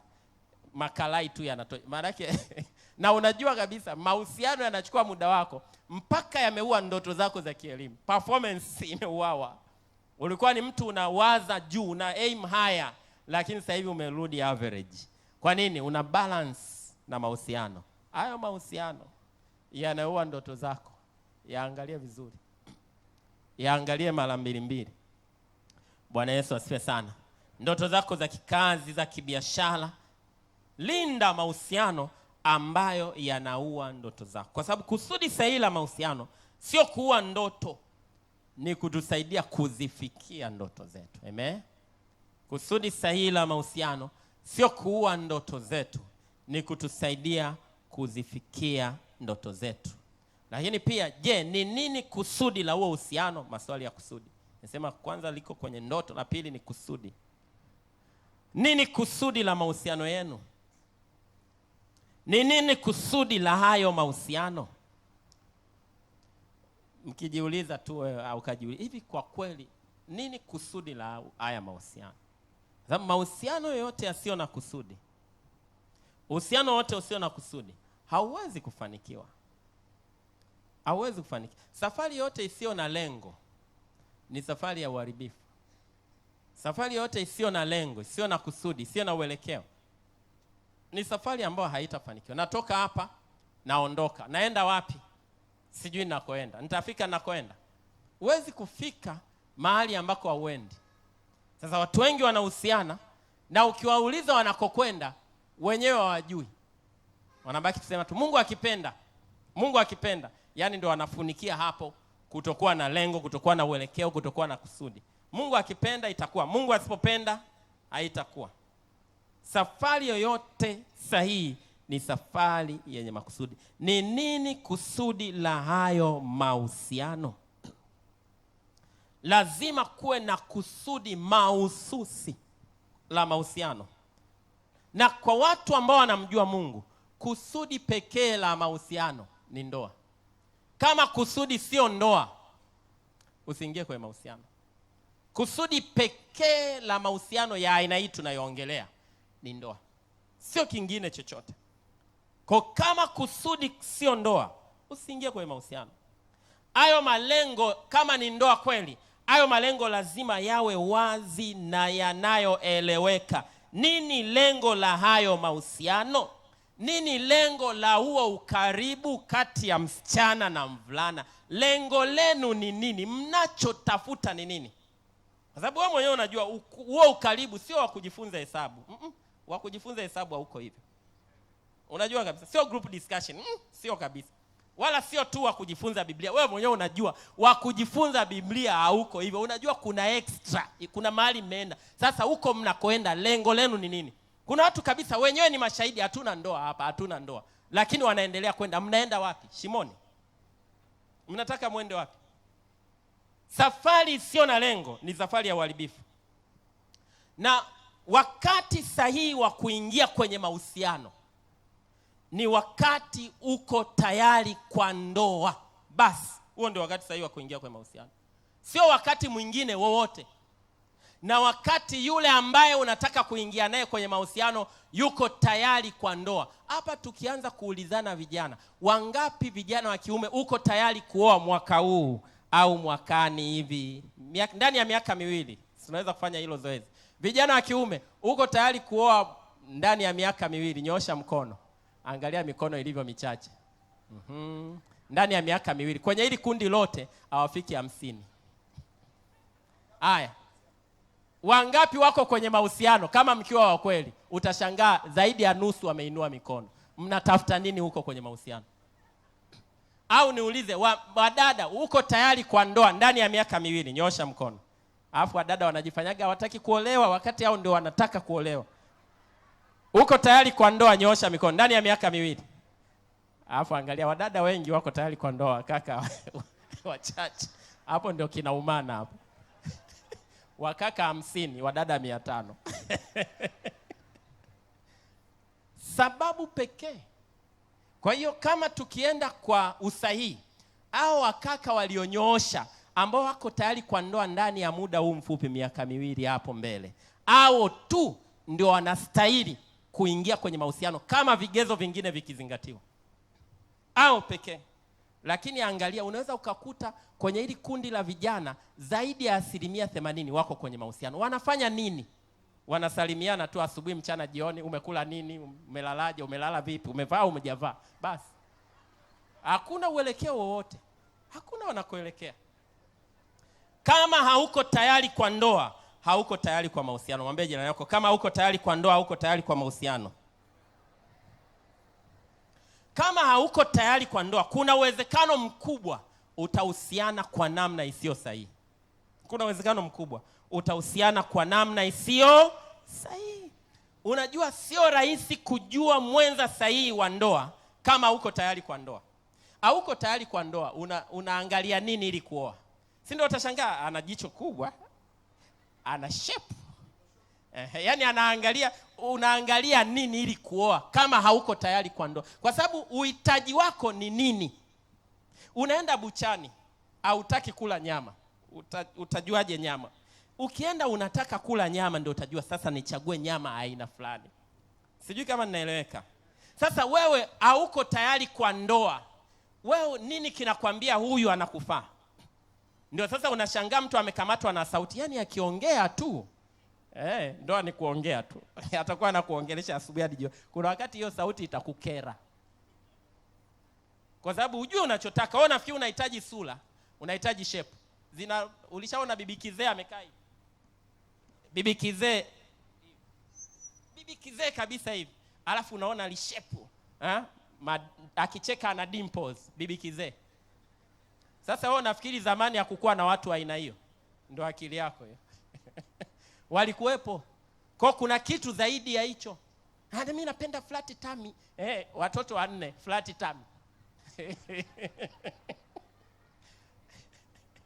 Kwa sababu kama hauko tayari kwa ndoa, utaangalia ambavyo sio hasa msingi wa ndoa.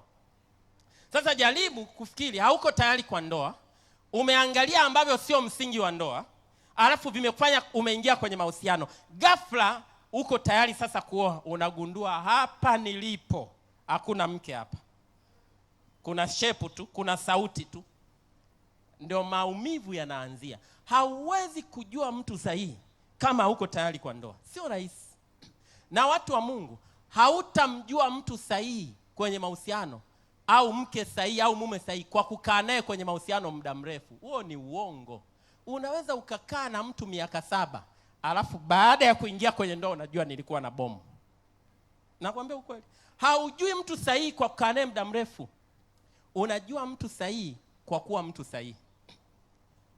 Ukitaka kujua mtu sahihi, usiwekeze kwenye kuhusiana muda mrefu. Wekeza kwenye kuwa wewe mtu sahihi. Ukiwa mtu sahihi, ni muda mfupi sana utajua mtu asiye sahihi. Ngoja nikupe mfano rahisi. Zamani kulikuwa hakuna mashine za kuhesabu hela zile za nini, ambazo ikipita hela feki zinaitema. Wale watu wa benki walikuwa wanafundishwa. Walikuwa hawafundishwi hela feki. Walikuwa wanafundishwa hela original. Yaani anafundishwa hela original ilivyo, inavyoshikwa, ikishikwa anaisikiaje. Anaijua sana original kiasi kwamba ukiweka kwenye bando ya 1,000,000 katikati hela feki, hata kama angalia wakati anahesabu hivi, akiishika tu anaitoa, anajua hii ni feki. Kwa nini amejua ni feki? Sio kwa kujifunza sana feki, kwa kujua sana original. Hautajua mtu sahihi kwenye mahusiano kwa kuwatafuta sijui ni huyu, sijui ni huyu. Kwa kuwa wewe sahihi utajua mtu sahihi. Hivi unajua kuna namna ukiwekeza kwenye ufahamu na maarifa, hauhitaji masaa 5 ya kuzungumza mtu na kujua hapa naongea na bomu. Masaa 5. Lakini wewe unakaa mwaka mzima ndio nilikuwa nahusiana na bomu. Wewe mwenyewe ni bomu. Ndio maana uliweza kuhusiana na bomu. Iko hivi, kama hujui Kiingereza, hujui kabisa Kiingereza, mtu anaweza yes, no, yes, oh, yeah, sure, yeah. Alafu anaongea Kiingereza. Kwa mtu anayejua vizuri Kiingereza atasema lile bomu anahitaji masaa mengi. Nikianza tu kuongea hamna kitu hapo. Kwa hiyo njia sahihi sio ya kunisikiliza sana naongea ubomu, kajifunze Kiingereza vizuri. Ukikaa tu ukisikiliza unasema hamna Kiingereza pale. Kwa njia sahihi ya kupata mtu sahihi, wewe ni mtu sahihi. Kwa sababu watu wengi anataka watu sahihi, yeye mwenyewe bomu litapata bomu. Bwana Yesu asifiwe sana. Kwa unataka kuwa kwenye mahusiano sahihi, anza kuwa mtu sahihi. Mimi wanawaambia watu, badala ya kuwekeza masaa mengi kwenye uhusiano, wekeza sana kwenye kujifunza. Uwe bora kiroho. Uwe mtu ambaye amewekeza maisha yake ya kiroho, amewekeza kumtumikia Mungu, amekaa vizuri na Mungu. Alafu uwe mtu ambaye umewekeza kimaarifa mengine, maarifa ya fedha, bora kiuchumi. Uwe bora, wekeza kwenye ubora.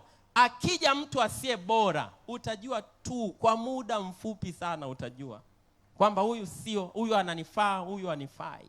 Kwa badala ya kukimbilia mahusiano, jijenge zaidi. Amen. Kwa sababu kama hauko tayari kwa ndoa, hauko tayari kwa mahusiano. Mahusiano, kwa sababu kuna wengine ukiwauliza ni wakati gani sahihi wa mtu kuingia kwenye mahusiano, anasema akimaliza form 6. Nani alikuambia ukimaliza form 6 ndio mahusiano? Au ukiwa chuo hapo hakuna cha, kama hauko tayari kwa ndoa, hata ukimaliza chuo bila mahusiano hakuna shida. Mahusiano sio pumzi. Mahusiano sio pumzi kwamba usipokuwa kwenye mahusiano utasuffocate. Mahusiano sio vazi kwamba asiye kwenye mahusiano ni kama yuko uchi. Sasa ndio hivyo vitu tunadanganyana huko chuoni. Sasa yani wewe mpaka mwaka wa 3 huko kwenye mahusiano, wewe utakuwa na matatizo. Mwambie subiri huko mbele utajua kama nilikuwa na matatizo au la. Unaweza ukamaliza chuo bila mahusiano. Sio lazima kuwa chuoni, sio tiketi ya mahusiano. Sio tiketi ya mahusiano. Na wadada, mtu ambaye hayuko tayari kwa ndoa, hii lazima iwe pande zote. Wewe uko tayari kwa ndoa na yeye yuko tayari kwa ndoa. Kwa sababu kuna mwingine anasema mimi niko tayari kwa ndoa. Haya, kaka muulize, uko tayari kwa kweli? Mimi siko tayari. Anahusiana na dada ambaye yuko tayari kwa ndoa, kuolewa hata kesho. Hapo kuna mahusiano? Lazima uwe tayari kwa ndoa na yeye yuko tayari kwa ndoa. Na kijana aliye tayari kwa ndoa anajua anaoa lini.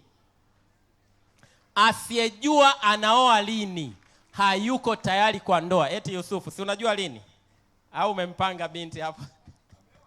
Ameshaoa? Unaona sasa imekaa muda gani? Umeona? Mtu ambaye yuko tayari kwa ndoa anajua anaoa lini. Kama mtu unamuuliza, kwa hiyo sasa wewe una mpango wa kunioa lini? Anaanza kuzunguka. Anasema Mungu akipenda, unajua haya mambo ni Mungu anapanga. Hamna kitu. Mwanaume yote muoaji anajua anaoa lini. Mwanaume yote muoaji anajua anaoa lini. Asiyejua anaoa lini hayuko tayari kwa kuoa. Bwana Yesu asifiwe sana. Na haya maswali ya ndoa lini yanatakiwa yawe mwanzoni na sio katikati. Yakiwa mwanzoni yanaonyesha uko serious na maisha. Yakiwa katikati yanaonyesha una kielele cha kuolewa. Kwa hiyo lazima ujue mahali pa kuyapata hayo majibu. Amen? Anaoa lini? Anakuja nyumbani lini? Alafu akiyasema yote yatie moyoni. Usimkumbushe. Sio kazi yako kumkumbusha. Kwa hiyo utakuja kwetu lini? Unajishusha thamani. Mwache. Alafu ikipita usimuulize. Mwache kwa siri. Unajua huyo hayuko serious. Bwana Yesu asifiwe sana. Kwa hiyo lazima kuwe na lengo. Lazima kuwe na lengo. Hilo kusudi lazima liwe na lengo la ndoa. Alafu hayo mahusiano pia lazima yawe na hatua zinazoeleweka. Hatua zinazoelekea kwenye lengo. Mahusiano sahihi lazima yawe na lengo la ndoa, na mahusiano sahihi lazima yawe na hatua. Kuna wengine wanawauliza hivi, mna lengo gani? Tuna lengo la kuoana. Alafu mnamuuliza binti, hivi wewe mkweli kabisa, hivi wewe ukiangalia hatua zenu mnaelekea kwenye ndoa? Sasa kwa kweli mtumishi, mimi sioni ndoa. Sasa wewe uone ndoa, unakaa unatafuta nini? ukiangalia hakuna uelekeo, jitoe hapo, sio mahali salama. Lazima hayo malengo yawe yanapimika na hatua zinaelekea kwenye lengo. Hatua zinazoelekea kwenye lengo. Lazima hayo malengo yawe yanafikika. Yawe yanafikika. Wewe mwenyewe ukitazama isiwe tu kama ndoto za mwenda wazimu. Yaani mwingine anavyohusiano wenyewe ni kama wanaambiana tutaoana, lakini yeye mwenyewe akiwa mkweli anaona kabisa kwa kweli hapa tunadanganyana. Ni ndoto za mwenda wazimu.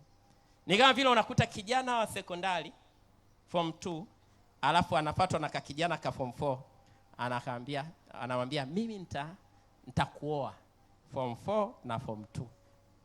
Si ndoto za mwenda wazimu. Form 4 awe form 2, bado mna safari hiyo yote, na wenyewe wanaaminishana kabisa tutaoana. Hapo wanaka kesi kamoja walikasikiaga, walianzaga urafiki tangu primary wakaoana. Amesema baba hapa maisha yaendeshwi na matukio. Inawezekana kabisa huo ushuhuda upo, lakini huo ushuhuda ni tukio, sio kanuni. Maisha yanaendeshwa na kanuni. Bwana Yesu asifiwe sana. Kwa hiyo lazima hayo malengo yawe yanafikika na sio tu ndoto zisizokuwa na uelekeo. Lakini hayo malengo lazima yawe yanaendana, yanafaa maisha yako. Yanazifaa ndoto zako. Yanaendana na ndoto zako. Na hayo malengo ya mahusiano yenu lazima yawe na muda. Wakati huu kitatokea hiki, wakati huu kitatokea hiki, mpaka wakati huu kitatokea hiki, itatokea ndoa. Amen. Kama hakuna muda, kuna uwezekano kabisa hakuna uelekeo, kwa sababu hakuna malengo yasiyo na muda. Amen. Bwana Yesu asifiwe sana. Jambo lingine la kusudi, linahusiana na kusudi. Je, hilo kusudi lenu linaendana na kusudi la Mungu kwenye maisha yenu au kwenye maisha yako? Hilo kusudi linaendana? Hilo kusudi linaendana? Ndio maana kuna umuhimu sana wa mtu kutambua kusudi lake kabla hajaingia kwenye ndoa. Ni vizuri sana. Kwa sababu moja ya sababu ya ndoa ni kusapoti kusudi. Yale makusudi tuliyobeba kuyapeleka mbele. Kwa hiyo ni muhimu sana. Kwa hilo kusudi, huo uhusiano unakusaidia kuelekea kwenye kusudi lako au unakutoa? Mnalo kusudi lenye uelekeo mmoja au kila mtu na uelekeo wako wa kimakusudi? Kuna muingiliano na mfanano wa kusudi, wa kikusudi kwenye hayo mahusiano? Kama hakuna huo muingiliano, jiangalie, jilinde. Bwana Yesu asifiwe sana. Bwana asifiwe. Na je, mna uelekeo mmoja? Mnaelekea kwenye nuru au gizani? Mkijiangalia hayo mahusiano, mnaona uelekeo mmoja? Unaona kuna nuru mbele? Kiangalia future, unaiona au unaona giza? Unaona kuna uelekeo? Vipi uelekeo wenu wa kiimani? Imani zenu zina uelekeo mmoja? Amesema baba. Imani, mna uelekeo mmoja wa kiimani? Au mmoja anaamini Yesu ni Bwana, Yesu ni Mungu, mwingine anaamini Yesu ni mtume tu kama mitume wengine? Uelekeo mmoja wa kiimani? Usipuuze imani, usipuuze uelekeo wa kiimani. Uelekeo wa kiroho, mna uelekeo mmoja wa kiroho?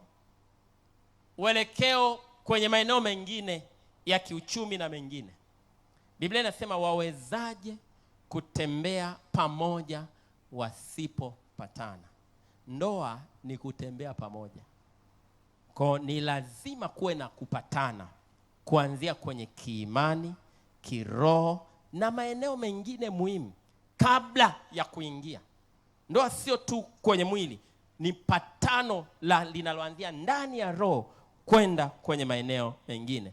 Ndio Biblia inasema kwenye Waefeso sura ya 4 mstari wa 3, anasema na tukijitahidi kuhifadhi umoja wa roho katika kifungo cha amani. Umoja wa roho katika kifungo cha amani. Hapa anasema mwili mmoja, roho moja, tumaini moja. Mna matumaini sawa sawa? Mna matumaini sawa, au yeye ana matumaini akifa ataombewa avuke mahali 7 kabla ya kufika mbinguni, na wewe una matumaini ya kwamba baada ya kifo ni hukumu? Mna matumaini yanayofanana, tumaini moja, Bwana mmoja, imani moja. Bwana wenu ni mmoja, imani moja, ubatizo mmoja, Mungu mmoja. Kama hivi vitu haviko mahali pake, ni vizuri usiendelee na hayo mahusiano. Na vipi kuhusu uelekeo mkubwa wa milele? Kusudi lenu la umilele liko salama kwa hayo mahusiano? Kwa sababu vyote ambavyo tutaishi duniani, kuna mahali yatafika mwisho maisha ya duniani. Ukitazama maisha ya upande wa pili na namna mnavyohusiana na huyo kijana na huyo binti, unaona usalama wako wa maisha ya milele, kwa sababu hayo ni muhimu kuliko mengine yote. Unaona usalama wa maisha ya milele. Leo atuombi iwe hivyo. Leo ukikatika kafa ghafla, wapo wanaokufa ghafla. Ikitokea ukiangalia vizuri, unaenda mahali salama kwa namna unavyohusiana na huyo ndugu, namna mnavyohusiana, kuna usalama. Yesu akirudi sasa hivi, utakaa salama au utapoteza hatima yako? Utapoteza umilele wako kwa sababu ya huyo binti au kwa sababu ya huyo kijana? Yote ambaye anakugharimu umilele wako, usiendelee naye. Yote ambaye anakugharimu maisha yako ya wokovu, usiendelee naye. Yote ambaye anakugharimu maisha yako ya kuishi milele na Mungu, usiendelee naye. Huyo mtu sio salama. Bwana Yesu asifiwe sana.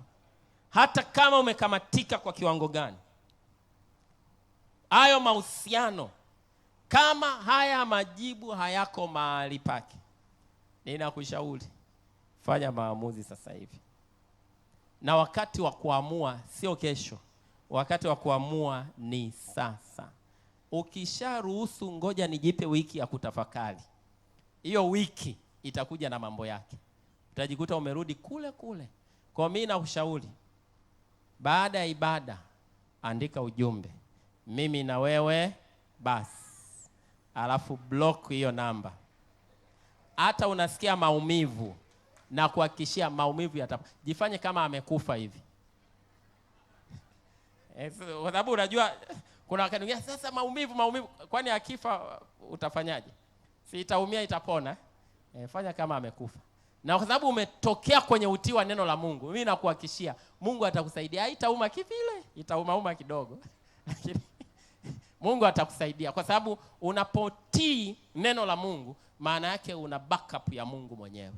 Kwa hiyo unapofanya maamuzi kutokea kwenye neno la Mungu, sio tu kwa akili yako, ni kwa sababu ya kile ambacho Mungu amekileta kwenye maisha yako. Una nguvu ya Mungu kukusaidia, na ninaamini Mungu atakusaidia.